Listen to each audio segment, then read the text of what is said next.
Hello, everybody. It's Grace. Welcome to Eating Peace this week. I'm back in my kitchen. So, bringing you this video today about dropping the intense focus and imagery about the future that often we have when we want to improve or stop some suffering. Any kind of suffering, But of course, compulsive eating or planning or being in a body image or wishing that we had a different body than we have. That can come in so strongly. I will do this certain thing or make these certain activities happen, and later I'm going to have a good body, the one that I want. So many times I have been in situations like where there's something marked on the calendar, an event, a wedding, a graduation, a birthday, show, some sort of family reunion. Something's happening, and there's a decision in the mind to be a certain weight by that time. And all of a sudden, everything about life and this process of eating or being in a body has to do with the future. And often there can be great control, and you might even get there to that goal or that place. But is that a permanent way of life that is peaceful and accepting for the duration of your life that you could do till you were 95 years old? For me, it never was, ever. There was always this danger when there was like a sort of controlled and limited an idea that this is what needs to happen today so that I can get there later in the future. That then there was always danger of that breaking down or something going on that might happen that I wouldn't follow that plan. So let's just think about what it would be like if we really did not believe those images about the future, if that was not required for happiness, to get someplace else later in our body, even someplace else different in our eating, interestingly enough. What if we just didn't have to get any place at all, and this was the last day of your life? It was today. And in some ways, it's weird. It's like the mind can't really, it can think about pictures and images of the future, but it absolutely cannot know what's going to truly happen. So this is the only moment possible. You cannot know with 100% sureness and absolute truth what is even going to happen in 10 minutes in the smallest way. I mean, there could be a knock, as I make this video, there could be a knock on the door. There could be a bell or whistle that rings somewhere. All kinds of things can go on, and it would require some little shift, and it might not be a big deal, like a pause and a restart of the video, or this is just a small, tiny example of this moment that something could happen, and I don't really know what's going to occur. I always do these videos live and raw and unedited and just send them the way they are. And there's something about that that feels important in this process. So let's just consider what it'd be like to just be with the body that you've got, feel the eating that you've done. You're going to have images also of the past, because that's the way the mind works. It's incredibly brilliant at remembering and memorizing and holding fast with things that seem to be imperfect, perfect and important in your life, and awareness and comparison. Even if all those images are happening, what is going on right now? Now, you may have been asked this question before or wondered about it, but here's how to really get into it. Get in touch with the feelings and sensations in your body. The body has a different feeling than the mind, and it seems like the mind is though the pathway into feeling what's in your body. I mean, if somebody tells me, feel your right leg,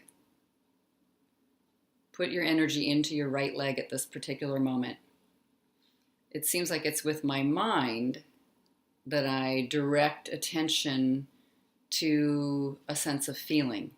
Something drops into feeling, and I feel it with the whole body, with my whole being, but my mind is the thing that started the process. It was like here, go this direction. So something with my mind went there, but then I drop into feeling. And that's what we just simply want to do with food and eating. It's almost what's required for peaceful experience of food and eating, because hunger happens and fullness happens, and there's a body here and there's food, and we take it in and we just become one with substance that's in the outside world, which is food, which is edible, and we draw it into ourselves, and something inside the body creates energy out of that. So there's a really fascinating thing going on here about becoming one with the world and the universe in a way through eating. And it's done from feeling, not from calculating numbers and measuring a lot of things. I know sometimes that offers some peace for people, just to get a sense or a handle on relaxing and just following some simple instructions with a food plan. That it really, if you're going to find any peace around it, I strongly suggest that if you ever do that, it is something that you could continue for the rest of your life. So it's not a diet. It's not a diet where you are restricting and you're feeling extreme hunger, or holding your breath until the thing is over. Because from day-to-day life, it subdues or diminishes day-to-day life as it is now. It can be like a stepping stone into ultimately being in contact with your body at all times, and you can trust that. Now, people will think, I can't trust that, but that's a whole nother topic. That's a video for another time, because I think you can. You're born with a sense of a dynamic process in here of fullness and hunger. There is a feeling and a sensation of fullness and hunger, and it can be more subtle than the mind will make it out to be. So sometimes people really lose touch with that. Now, I always felt like I was in touch with fullness and hunger, and I hated both. So I had such an intense judgment about either side of that. Both were wrong and bad and horrible. So I just began to open up to being friendly, feeling a friendliness or an openness to hunger or to fullness, and not having either one be too extreme. Just relaxing, being in touch with the body. So if we had no future right now, zero future, if this was the only day, I mean, what an interesting perspective. Just let the mind will, oh my God, but there's going to be a next month. There's going to be 3 months from now. Well, of course, but right now that's only a mental construct. It's not happening. That is not right now. So no matter when you're watching this or considering this, or when you take this sort of process, what is happening now? And feeling your entire body. So one interesting little trick is, we're so up in our heads all the time, in our heads. We have these emotional responses. Sometimes we want to eat. It's all having up here. It's all going on up here, on the top of the body. If you just get in touch with your feet, so make contact with your feet. How do your feet feel about any given moment, about what somebody said to you, about what worries you have about the future, about what happened when you were 10 years old, or how this whole eating and food process and trauma and trouble started, suffering with food and eating. How do your feet feel about hunger? How do your feet feel about fullness? Any given moment, if you remember your feet, get in touch with your feet, that's your contact with the earth, planet Earth. It is the opposite side of your head. Just feeling your feet. And it can seem like, Grace, that's the craziest plan for dieting I've ever heard of in my life. I'm not writing down something.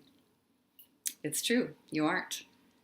You don't have a set plan. It's not telling you what kind of food you should eat or what kind of food you should not eat. Many of us are experts on that already. So, you can still be moved and have your understanding and your studies and your investigation and what you've learned, all the amazing things you've learned about food and eating and nutrition and exercise and bodies and all of it.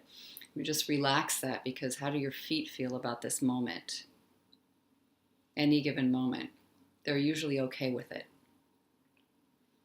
I'm not talking about specific injuries inside a foot, although that can be interesting to incorporate into this. But it's just how they touch the floor, what's happening. Can you relax that part of your body? Can you be in touch with it? Can you feel the contact your feet have on the earth? Being in touch with something specific like that is the same as learning how to be in touch with your hunger or your fullness. To be very aware of the moment as you eat, pausing and just noticing. This can become so natural. It's as easy as breathing, to just notice that you are full and you're done, and to notice that you're hungry, so you need to get something, so you can have incredible trust of the flow, to feel trust with the flow of what is and what's happening with matter, food entering you and exiting you, coming in and out, energy being provided, is an amazing experience. And that is one that you can hold for the rest of your life. And also, to be in touch with that, you will naturally relax to the body weight that is appropriate for you, that is right for you. You don't have to be trying to get to a Hollywood image or something that is not you. And it'll be normal. It'll be natural. It'll just be what it is. There's so much, I used to feel so distraught and upset and filled with self-hatred about how my body looked today. If only it could be different by tomorrow, and I'm sure that I would feel better and more self-love and self-esteem and positivity and confidence if my body looked different tomorrow. If it looked different today, if only I could get that to happen. And all kinds of shenanigans with, changing around and changing up my food and the types of food and the time to eat of food and what to be doing with food and eating. And it got very complicated and complex, and so many different things tried, and diets and control, and needing to make sure that I'm managing hunger well, and all these kinds of things. To drop all that is sort of strange, because it will seem like with that goal orientation, got this goal of where we're going, and you need to make a plan and get there. Otherwise, you're not going to get there. But that's just like a belief system in itself, this warning. If this really was the only day, would you want to spend it sorting out when you were going to eat and what you were going to eat and how the eating was going to look? And it's so complicated.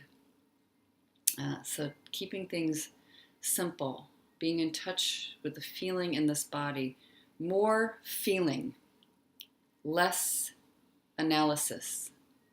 I could even say, I've said this before in the Eating Peace program immersion group that meets once a year, feel more and eat less. You just will wind up eating less. You don't have to plan to eat less. If you're just willing to slow down and feel more of what is going on in this organism that is being an alive human being, not doing or planning or orienting towards the future or being desperate and grasping for something, some kind of different body later. Is it okay to just have this body that you have today? Just relax. Knowing and trusting that if you get hungry today, you are going to eat something. And if you get begin to get full, you're going to stop because you're going to be in touch with feeling the body. But just feeling, if you feel like you've lost some of that sensation of touch or experience of what fullness and hunger is, that's okay. It can grow. This can broaden the more you are open to having the experience of the sensation in the body or the sensations anywhere that require something be done with food or eating. And I also noticed, eating is never really an emergency. Like it's almost like going to the bathroom. You don't often have to go to the bathroom instantly. I mean, it takes quite a while. Sometimes hours can go by, right? There's sort of a waiting. There's a slowness. It's like a flower blooming. It doesn't just, it's open, it's bloomed. For the most part, it doesn't. And there's something in nature around all this has got a slowness to it that's slower than usually the mind is. That's the most important thing. It's slower than that. It's more in tune with a resting process. It's more peaceful. It's calm. It's stage by stage. It's just not an emergency. So feel your feet. Feel your feet and their connection to the ground, to the floor. Even if you're in a high rise, that there's something down there that we usually pay no attention to at all, but it's still part of this energy of being a human in this moment and having a body. And just notice that sensation, no matter how upset or freaked out you've been about food or eating, or how panicked, or how out of control, or how off balance, or just extreme, the rest of your body has gone along with it. Your feet have been with you the whole time. Your hands have been with you the whole time. And to just be oriented to them can give you this sort of anchor, this sort of place of just remembering and sitting can be very, very surprising. What remembering to feel your feet or your hands or other parts of you that aren't so filled with upper mental energy, what that can do. It might even surprise you that it can pause an urgency to start eating, like an impulse to go do that when you're not hungry. Or to think, I better not eat, I better starve myself when you actually are hungry. But just being with this moment and seeing what happens, just letting it be the way it is today without future plans, it can feel so much more comfortable and relaxing not to have to get anywhere later with your body, with your weight. Amazing. I find that incredibly peaceful. If I started back to the way that I used to, like I need to be 5 pounds thinner or do this other thing in the future, I sort of feel this anxiety, in the head or planning or whatever. And to just be here right now today, peacefully, that is probably going to give me the greatest possibility for relaxing and being actually where I want to be. Just trust the body and the way it is and the way it turns out, allowing it to be the way it is, not something that my mind tells me it has to be. So this is the foot meditation. Connection to planet Earth, contact. You have it in a very strong and powerful way called gravity. Focused energy beaming down into the earth. And it's wonderful to be aware of it. Very powerful, because we get a little tipped over and off balance when so much energy is in our head around food and eating. So let me know how it goes. Take care, everybody.